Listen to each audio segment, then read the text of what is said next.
안녕하세요. 오늘도 사연살롱을 찾아주셔서 감사합니다. 결혼 8년차 여성입니다.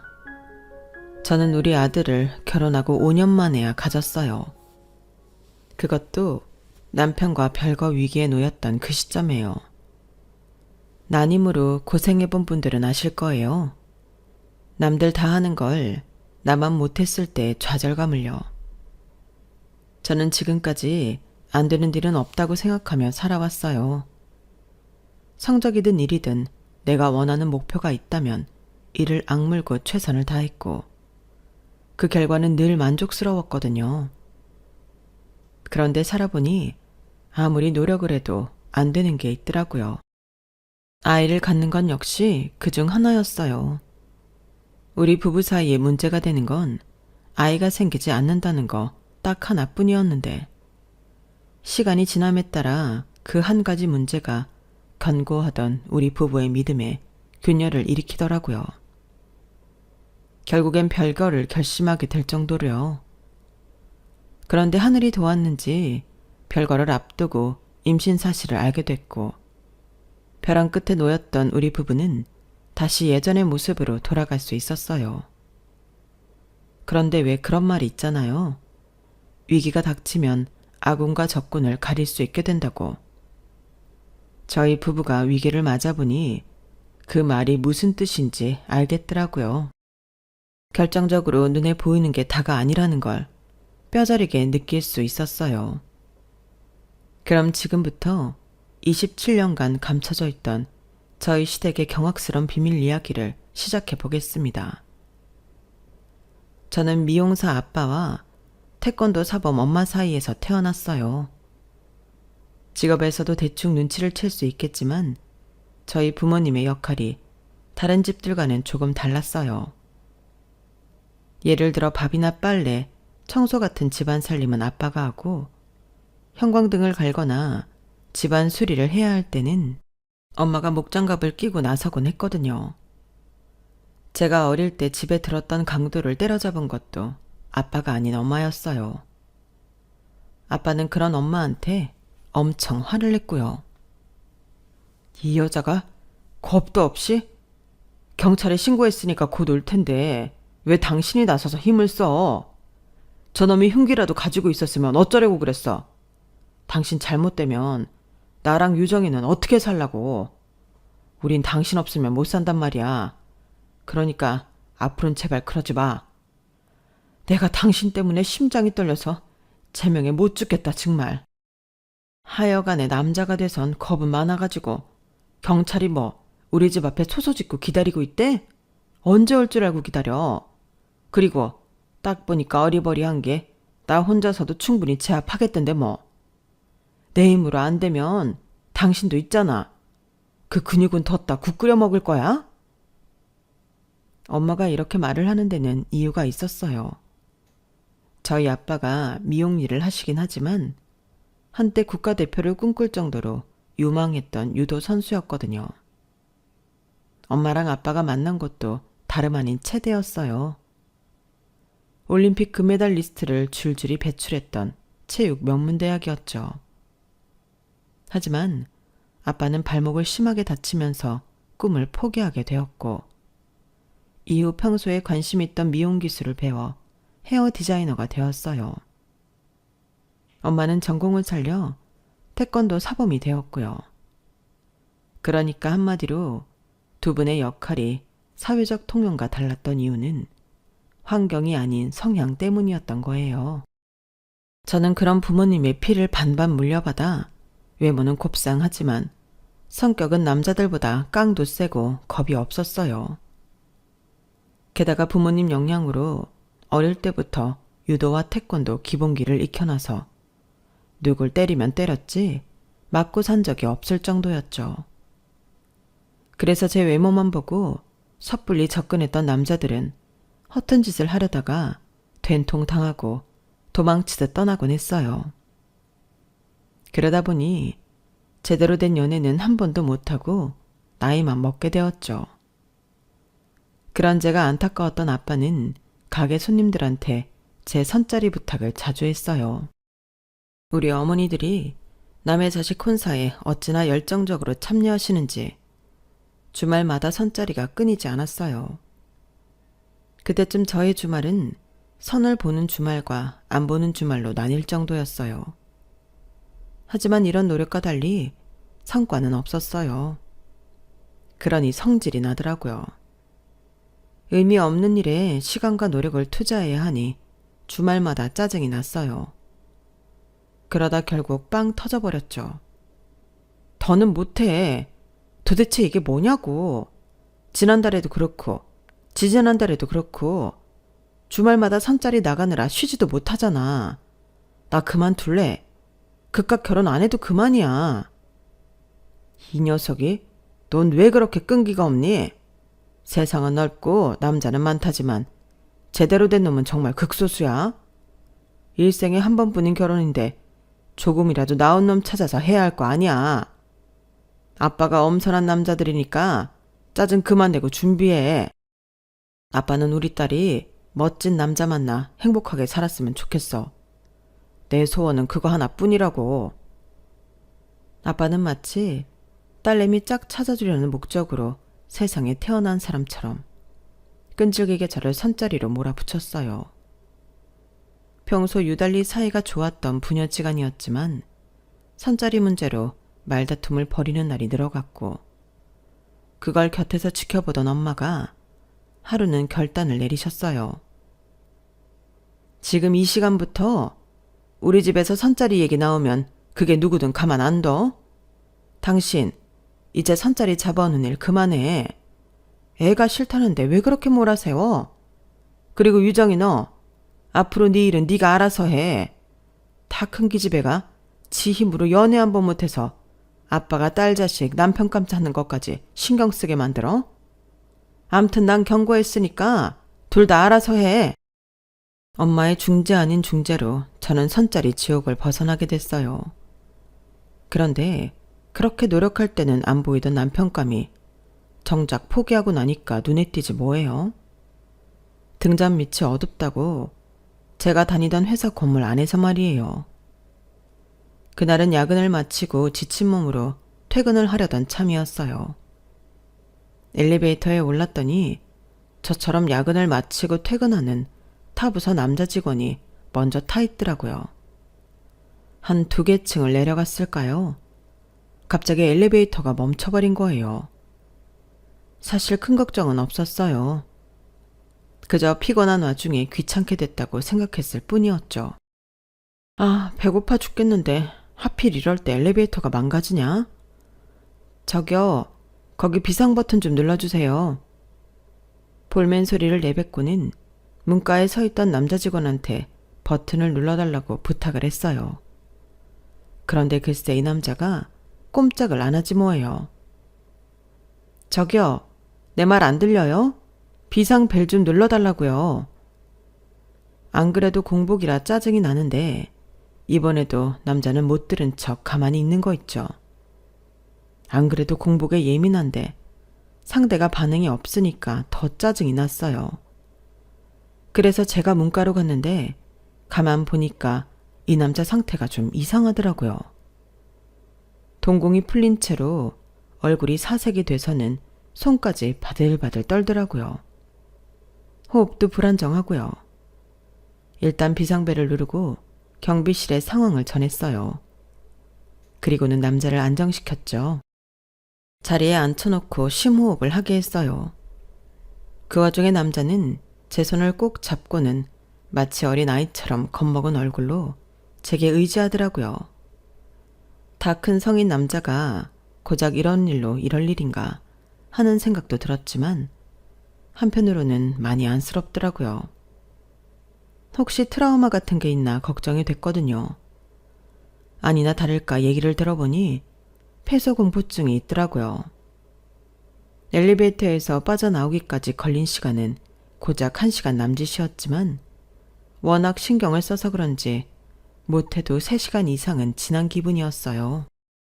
그리고 며칠 뒤 함께 엘리베이터에 갇혔던 남자가 저희 부서로 찾아왔어요. 그날은 경황이 없어서 제대로 감사 인사도 못했다며 선물을 사왔더라고요. 그런데 그게 가격대가 좀 있는 거라서 감사 선물로 받기에 부담이 됐어요. 그래서 제가 식사 대접을 하기로 했죠. 엘리베이터 안에서 사색이 된 얼굴을 보다가 멀쩡한 모습을 보니 꽤 잘생겼더라고요. 목소리도 좋고 매너도 좋고요. 그런데 그쪽도 제가 꽤 마음에 들었던 모양이에요. 그날 함께 식사를 한 이후에도 남자는 자주 연락을 해왔고 주말에 종종 데이트를 했어요. 딱히 누가 먼저 사귀자고 한 건 아니었지만 서로 마음이 있다는 건 알 수 있었어요. 소위 말하는 썸을 타면서 반년 넘게 만남을 이어온 우리는 결정을 내려야 하는 상황에 이르렀어요. 상대 남자가 해외 파견을 나가게 됐거든요.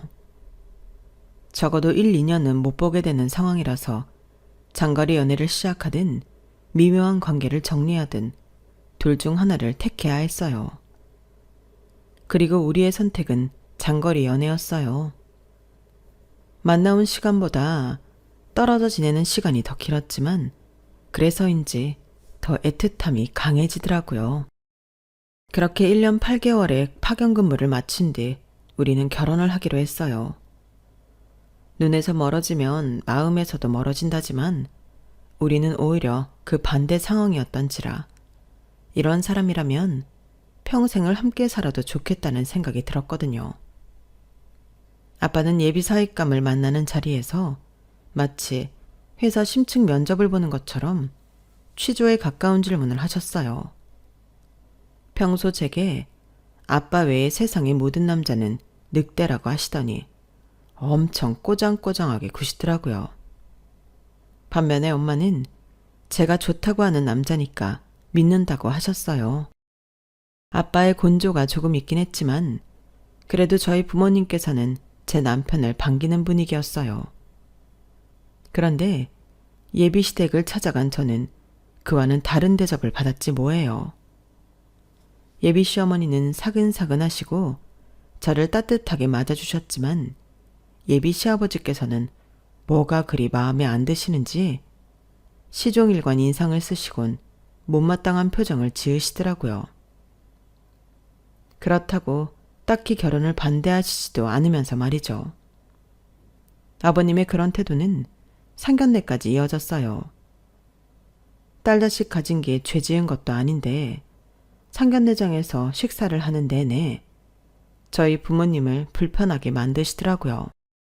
결국 상견례를 마치고 집으로 돌아오는 차 안에서 저희 아빠의 불만이 터져 나왔어요.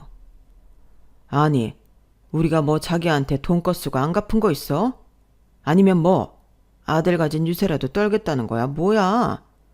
우거지성은 해가지고 뭐가 그리 못마땅한지 사람 앞에 대고 혀를 차고 말이야. 밥 먹는 내내 어찌나 사람 불편하게 하는지 내가 먹은 게 다 체한 것 같다니까. 누가 보면 아주 대단한 집안에서 선심 쓰듯 결혼시켜주는 줄 알겠어. 내가 진짜 사부인 아니었으면 당장이라도 상 업고 나오려고 했다고.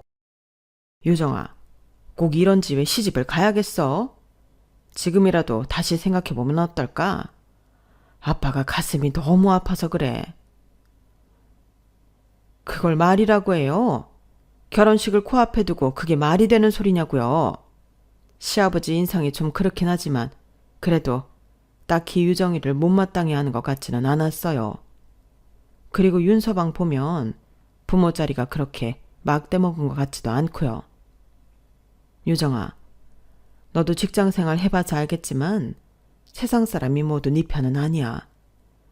내 사람으로 만들고 못 만들고는 너한테 달려있는 거니까 살면서 네가 많이 노력해.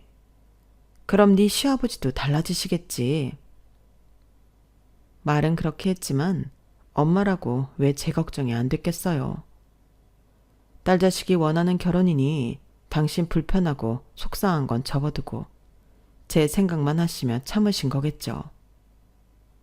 하지만 엄마의 이런 노력에도 불구하고 아버님은 얼마 뒤 혼수 문제로 또 한 번 저희 가족을 속상하게 만들었어요. 네? 소형차를 한 대 뽑아달라고요? 정현 씨 차 바꾼 지 얼마 안 됐는데요. 누가 정연이 탈차 해오라니? 그럼 누가 탈차인가요? 혹시 아버님 차 바꾸고 싶으신 거예요? 내가 나이가 몇인데 소형차를 타겠니? 넌 좀 생각을 하고 말하는 버릇을 길러라. 네 시어머니 주려고 그런다. 나이도 있는데 경차 끌고 다니는 게 영 마음에 걸려서 그래. 왜? 싫으냐? 못 태우겠어? 내가 내 입으로 이런 말 하긴 좀 그렇지만 우리는 니들 결혼하는데 아파트 전세 보증금으로 3억 5천이나 보태주지 않았니? 소형차라고 해봐야 고장 몇 천밖에 안 하는데 누가 더 이기냐? 바보가 아닌 이상 그 정도 덧셈 뺄셈은 할 줄 알겠지? 원하는 차종이랑 옵션은 차후에 정연이 통해 알려주마. 살다 혼수로 시어머니 탈 승용차 해오라는 건 또 처음 듣는 일이었어요. 그건 저희 부모님도 마찬가지였죠. 아니 이게 무슨 개풀 뜯어먹는 소리야? 애들 결혼하는데 왜 자기 마누라 차를 뽑아오래? 이 양반이 진짜 처음부터 마음에 안 들더라니 끝까지 진상짓이네. 그래서 넌 그걸 해가겠다는 거야? 나도 몰라. 전세 보증금 얘기 꺼내시면서 손이익 따지시는데 그럼 어떡해? 그럼 차라리 차값 만큼 전세 보증금 내겠다고 해. 전세 보증금이야 나중에라도 니들 돈이 되는 거지만 차는 아니잖아. 그러자 엄마가 한마디 거들었어요. 치사하게 뭘 그렇게까지 해? 그냥 안 받고 안 하겠다 그래. 애초에 니들 살 집은 니들 손으로 했으면 이런 일도 없잖아. 굳이 아파트에서 시작할 생각 말고 니들 형편 따라 빌라든 뭐든 구해서 가면 되는 거야. 윤서방한테도 그렇게 말해. 부모님한테 손 벌리지 말고 니들 힘으로 시작하자고.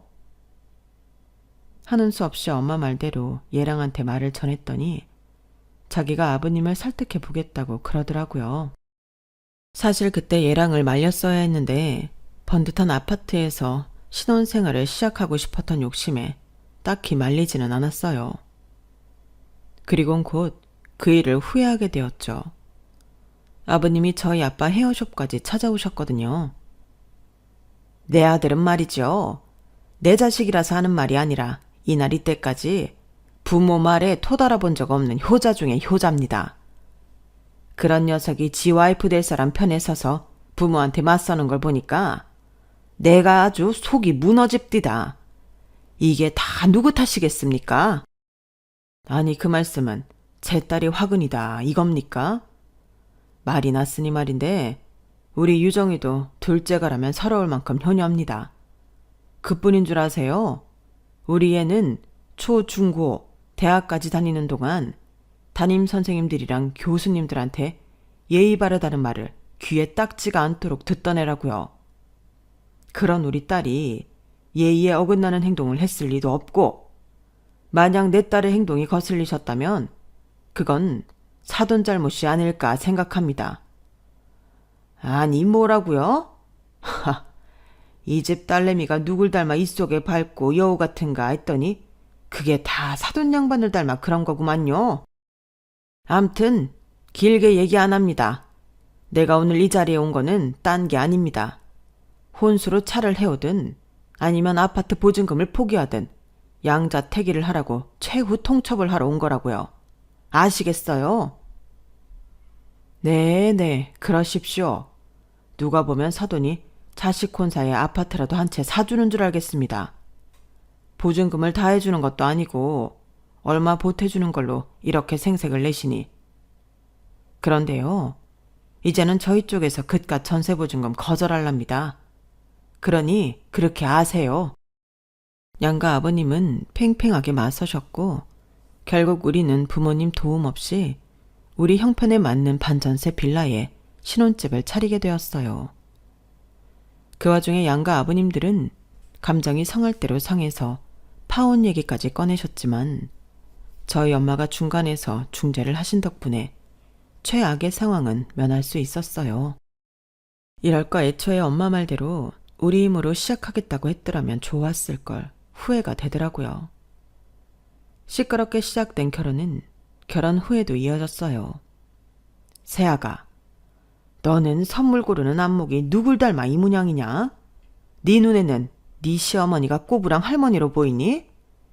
이렇게 촌스러운 스카프를 우리 집사람한테 두르라고 사온 거냔 말이다.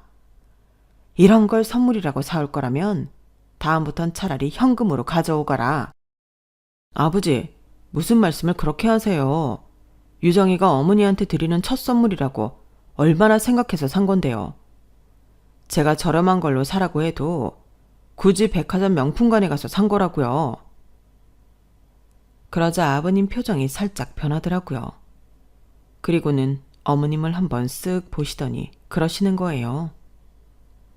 딱히 마음에 들지는 않는다만 그래도 새아기가 생각해서 해온 선물이니 뭐 어쩌겠니. 여보, 이건 그냥 받아둡시다. 딱 봐도 명품이라는 말에 꼬리를 내리시는 것 같았어요. 우리 엄마한테는 평생 그렇게 비싼 스카프 한 장 사드린 적 없었는데 내가 괜한 짓을 했다 싶었죠. 그래도 조금은 마음이 풀렸던 건 어머님의 말씀 덕분이었어요. 야, 너 아까 많이 서운했지? 내가 네 마음 잘 안다. 우리 집 양반이 말을 못되게 하는 버릇이 있거든. 나도 이날이 때까지 살면서 마음 다친 적이 한두 번이 아니다. 그래도 네 마음은 내가 잘 아니까 너무 서운하게 생각하지는 말아다오. 백화점 물건이면 어떻고 시장 물건이면 어떠니? 시어머니 생각해서 며칠을 고민해서 네 마음이 중요하지. 고맙다 아가. 내가 두고두고 잘 쓰마. 감사합니다 어머님. 저는 아버님과 달리 늘 제 입장에서 생각해 주시고 혹여 마음 다치지 않을까 마음 써주시는 어머님 덕분에 그나마 시댁에서 주눅들지 않고 지낼 수 있었어요. 신기한 게 시댁 식구들 성격을 보면 아주버님과 아버님은 샴 쌍둥이처럼 비슷하고 어머님과 시누이는 자매처럼 성격이 닮았더라고요. 제 남편은 두 성격의 중간쯤에 있었고요. 아주버님도 말을 툭툭 내뱉는 게 아버님이랑 상당히 닮았지만 그래도 속은 따뜻한 사람이었어요. 아주버님이 아직 미혼이라서 명절 음식 준비며 잡다한 며느리 노릇을 제가 도맡아 하는 걸 보시고는 미안했는지 몰래 백화점 상품권도 주시고 어디서 얻었다며 화장품 세트도 주시곤 하더라고요. 시누이는 제가 설거지라도 할라 치면 달려와서 일을 거들고 다른 집 시누이들처럼 여우짓도 하지 않았어요. 정말이지 아버님 한 사람만 빼면 더 이상 바랄 게 없는 시댁이라는 생각이 들었죠. 그렇게 1년 2년 시간이 지남에 따라 시댁 식구들과도 많이 가까워졌고 괴팍한 아버님 성격도 나름 익숙해져 갔어요. 하지만 딱 한 가지 문제가 해결되지 않았죠. 바로 아이였어요. 우리 부부 중 누구에게도 문제가 없었는데 이상하게 애가 안 생기지 뭐예요. 결혼하고 한 3년까지는 그래도 조금은 마음의 여유가 있었는데 4년 차에 들어서니 조바심이 나더라고요. 그 사이 시누이가 결혼해서 속도 위반으로 아들을 낳는 걸 보고는 더 속이 탔어요. 유독 애를 좋아하는 남편은 조카 사진을 휴대폰 바탕화면으로 할 정도로 조카 바보가 되었어요. 뭐든 예쁘고 좋은 것만 보면 조카한테 사줄 생각뿐이었죠. 그런 모습을 보니 왠지 제가 죄인이 된 것 같은 기분이 들어서 하루하루가 가시방석에 앉은 기분이었어요. 물론 남편은 조바심 낼 필요 없다며 저를 안심시키려 들었지만 그런다고 마음이 나아지지는 않았어요. 이전까지는 시아버지 때문에 시댁에 가는 게 껄끄럽긴 했어도 핑계를 대면서까지 안 가려고 길을 쓰지는 않았어요. 그런데 조카가 태어나고 집안 분위기가 조카한테 쏠리면서 덩달아 저희 부부의 난임에 초점이 맞춰지자 시댁에 가는 게 진저리치게 싫어지더라고요. 시댁에 가려고 하면 멀쩡하던 몸까지 아플 정도로요. 그렇게 몇 번을 아프다는 이유로 시댁 방문을 미루자 하루는 아버님이 시누이네 가족까지 이끌고 저희 집으로 오신 거예요. 명목상 문병이었지만 제가 보기엔 감시였어요. 이게 꾀병 부리는 게 아닌가 확인차 오신 게 분명했죠. 집에 못 올 정도로 아프다고 해서 와봤더니 내 보기엔 멀쩡하네. 아가, 너 정말 아프긴 한 거냐? 아니, 혈색도 그렇고 너무 멀쩡해 보이는 애가 매번 아프다고 본가의 남편만 떨렁 보내고 발길을 끄느니 혹시 중병이라도 앓고 있는 게 아닌가 걱정돼서 그런다. 회사 일로 피로가 쌓여서 몸살이 온 것 같아요. 큰 병은 아니니까 걱정 안 하셔도 돼요. 심력 끼쳐드려서 죄송합니다. 그래, 그런 거면 다행이구나. 네가 아프면 계획에 차질이 생기거든. 네? 계획이라뇨? 그게 무슨 말씀이세요? 나 참 어이가 없어서. 글쎄 저희 부부 여름 휴가 때 2살 배기 조카를 데리고 마카오로 호캉스를 다녀오라지 뭐예요. 신우이가 출산 이후 육아에 시달리느라 제대로 쉬지도 못했으니 모처럼 휴가를 주는 차원에서 애를 저희 부부 보고 보라는 거였죠. 아니 아버님, 저희가 어떻게 애를 봐요. 아직 2살밖에 안 된 어린애를요. 혹시 무슨 탈이라도 나면 어쩌라고요. 예, 니들이 1~2살 먹은 어린애니? 30이 넘은 성인들인데 그깟 어린애 하나를 못 봐? 네가 언제 애를 낳게 될지는 모르지만 이참에 육아 연습한다 생각하면 못할 게 또 뭐냐? 그리고 얘기 들어보니까 마카오에는 5성급 1류 호텔이 질비하다며. 그런 호텔에서 문제 생길 것도 뭐냐? 아무튼 니들이 손윗사람으로서 이번에 제대로 역할 좀 해봐. 저는 끝까지 안 된다고 거절을 했지만 아버님은 귓등으로도 안 들으셨어요. 그런데 웃긴 건 제 남편이 한마디도 안 하고 가만히 있더란 거였죠. 내심 조카를 데리고 여행을 가고 싶어하는 눈치였어요. 당신 뭐야? 왜 아버님 앞에서 아무 말도 안 해? 설마 윤수 데리고 여행 가고 싶은 거야? 말해봐.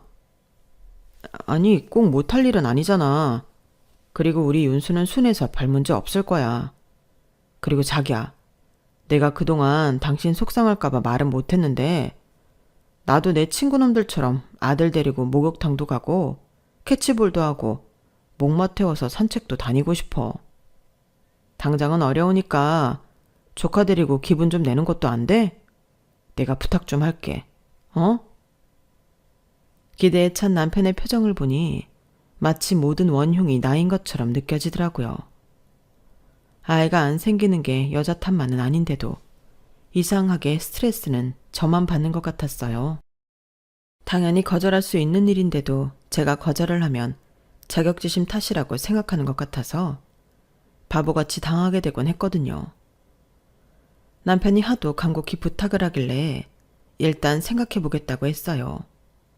그리곤 모처럼 아빠 헤어샵에 가서 시댁 뒷담화를 깠죠. 신우이 아들을 데리고 여름 휴가를 다녀오라고 했다는 것까지 죄다 털어놓았더니 아빠가 자리를 박차고 일어나시는 거예요. 이놈의 인간이 또 지랄이네. 그래서 윤서방은 기어이 조카를 데리고 여행을 가겠대? 그러고 싶대. 자기도 아빠 노릇 좀 해보고 싶다고. 아빠, 이 여행 정말 가야 해?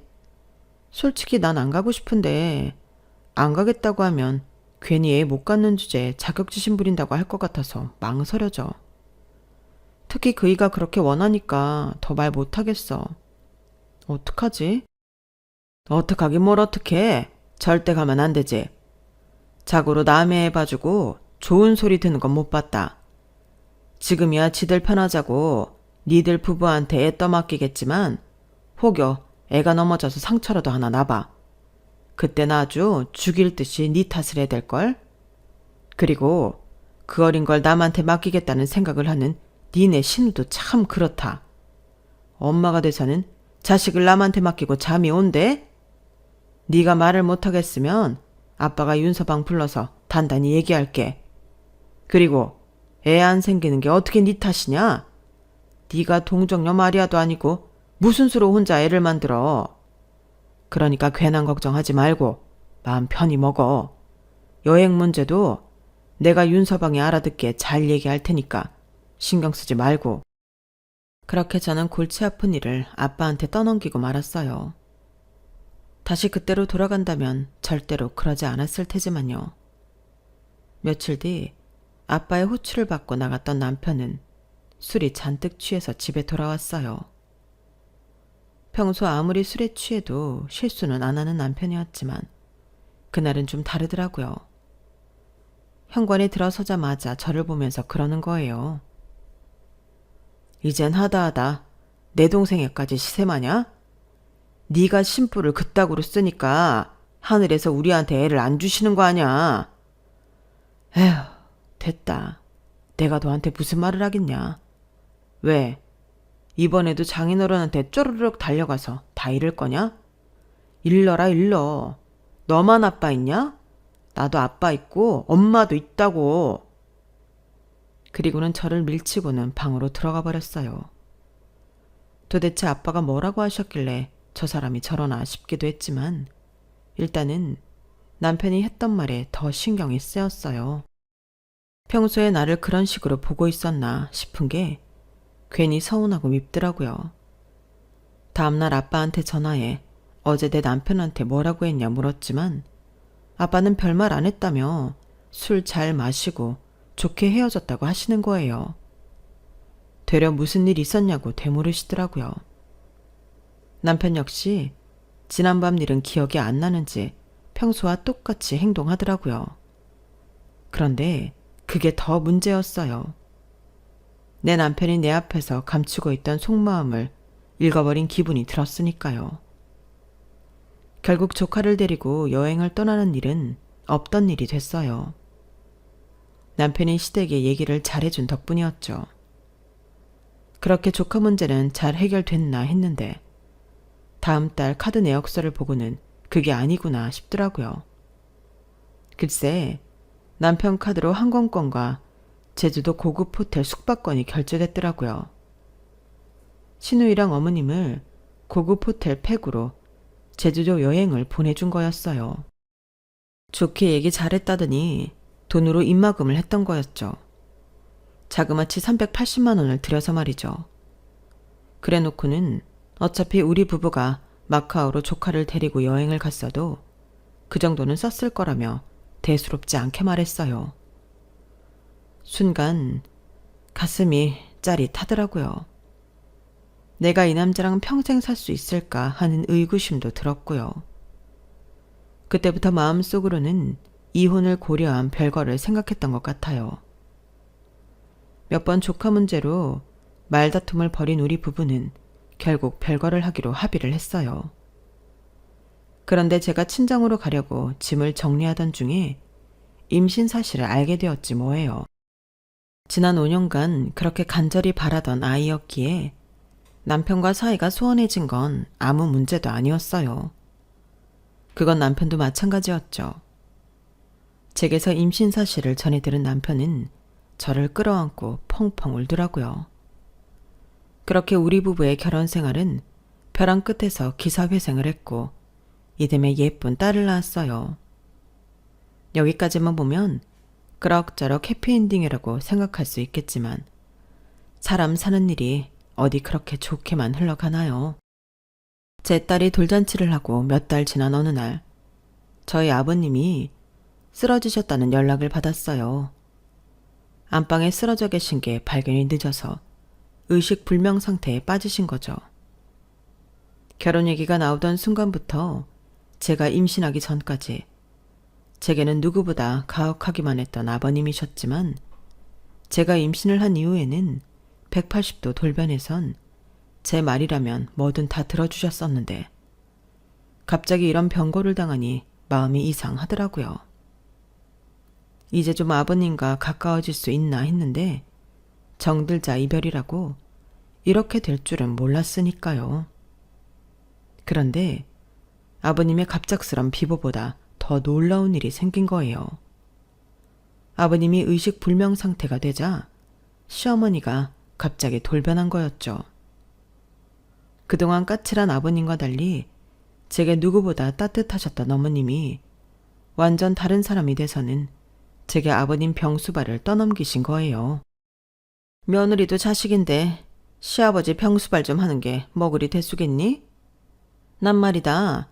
지난 34년간 성질 더러운 남편 뒷바라지 하느라 내 청춘 다 버리고 살았다.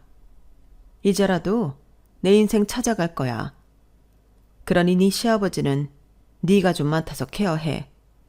그리고 너 육아한다고 직장도 그만뒀잖니? 집에서 애 데리고 노는 거 병원 와서 놀아. 간간히 간병인 쓰고 하면 못할 일도 아니잖아. 어머님, 무슨 말씀을 그렇게 하세요? 제가 집에서 노는 것 같으세요? 어머님도 애 키워 보셨으면서 어떻게 그런 말씀을 하세요? 그리고 일 안 하는 건 아가씨도 마찬가지잖아요. 그런데 왜 남의 집 딸인 저한테 아버님 병수발을 들라는 거예요? 전 못해요. 며느리 입장에서 가끔씩 아버님 들여다보는 정도는 할 수 있지만 그 이상은 저도 무리예요. 그래? 그럼 마음대로 해라. 아무튼 나는 다 늙어서 남편 병수발까지는 못하니까 네 시아버지 간병인을 붙이든 방치를 하든 마음대로 하렴.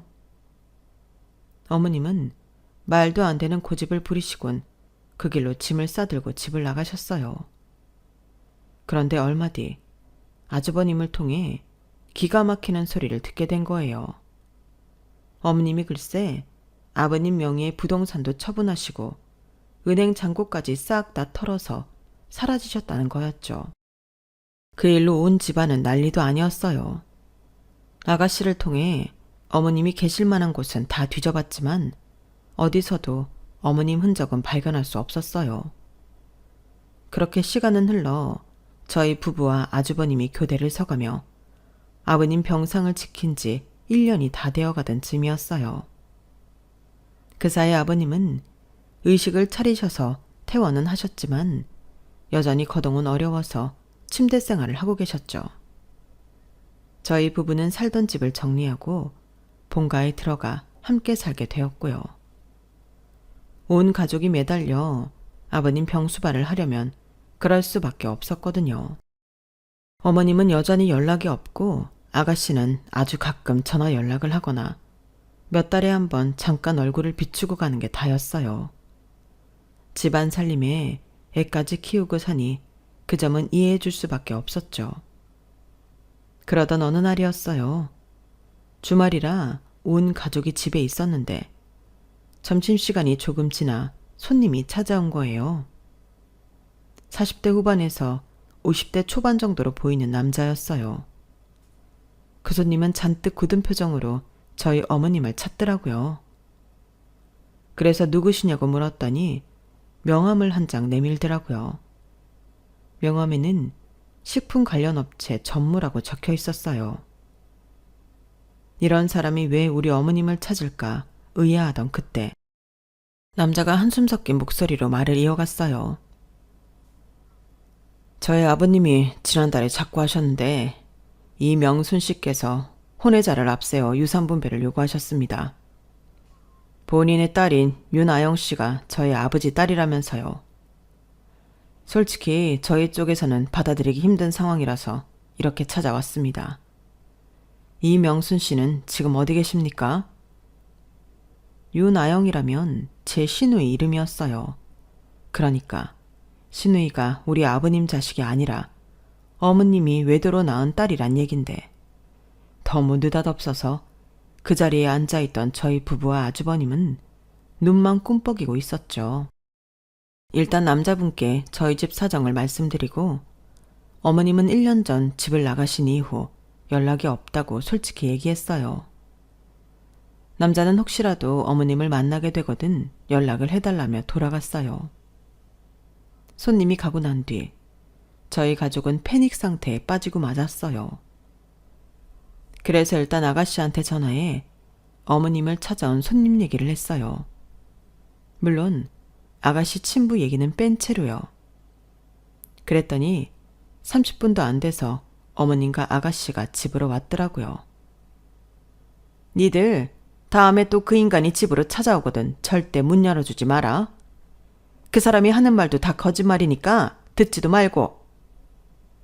어머님은 1년 만에 집에 돌아오셔놓고는 아버님 걱정이나 가족들 걱정은 아는 채 낮에 온 손님에 대한 얘기만 떠들어댔어요. 그러자 아주버님이 싸늘한 표정으로 그러는 거예요. 거짓말이요? 누가요? 그 사람이요? 아니면 어머니가요? 저 기억나요. 저 어릴 때 어머니가 더는 아버지랑 못 산다고 집 나가신 적 있잖아요. 이번처럼 1년 넘게 집 나가셨다가 아영이 안고 들어오셨잖아요. 제 동생이라면서. 저도 아버지도 그런 줄 알았어요. 어머니를 믿었으니까. 근데 아니더라고요. 아영이는 우리 집에서 낳을 수 없는 혈액형이니까요. 아영이가 중학생 때 방황했던 것도 출생의 비밀을 알아버려서 그랬던 거 맞죠? 외가 쪽 먼 친척이라고 집에 아버지 안 계실 때 가끔 찾아왔던 그 남자가 아영이 친부 맞죠? 말해보세요. 그래, 다 맞다. 그래서 뭐? 이제 와서 따지면 뭐가 달라지는데? 자식인 네가 엄마인 나한테 뭘 어쩔 거냐고? 아, 그러고 보니 네 아버지한테 내 외도 사실 까발린 게 너였구나. 그래서 그날 저 인간이 날 죽이겠다고 난리를 쳤던 거구나. 난 또 아까 그 인간이 그런 건 줄 알았더니 자식이라는 게 지 어미 발목을 잡을 줄 누가 알았겠어. 어머니, 그러시는 거 아니에요. 아버지는요, 어머니가 다시 돌아오신 그날 이후로 모든 걸 어머니한테 맞춰드리고 사셨다고요. 어머니 대신 늘 총대 메고 사람들한테 욕이란 욕은 다 듣고 사셨지만 한 번도 어머니 탓하신 적 없으시다고요. 재수 씨 결혼할 때 혼수로 소형차 해오라고 했던 거 사실 어머니가 아버지 시켜서 한 일이에요. 윤수 데리고 여행 다녀오라고 바람 넣은 것도 다 어머니가 아버지 시켜서 한 짓이라고요. 그뿐 아니에요. 지금까지 재수 씨 힘들게 들들 볶은 건 아버지가 아니라 다 어머니가 한 짓이라고요. 그래놓곤 앞에서는 세상 둘도 없는 착한 시어머니처럼 굴었죠. 그거 다 어머니 가면이라고요. 아주버님은 씩씩거리며 그간 어머님이 저지른 만행을 다 털어놓았어요. 그런데도 어머님은 얼굴색 하나 변하지 않고 뻔뻔하게 나오더라고요. 그런데 한 가지 의문이 생겼어요. 잘 사는 내언남이 죽고 유산까지 받게 됐는데 왜 연락을 두절하고 숨은 건가 하고 말이죠.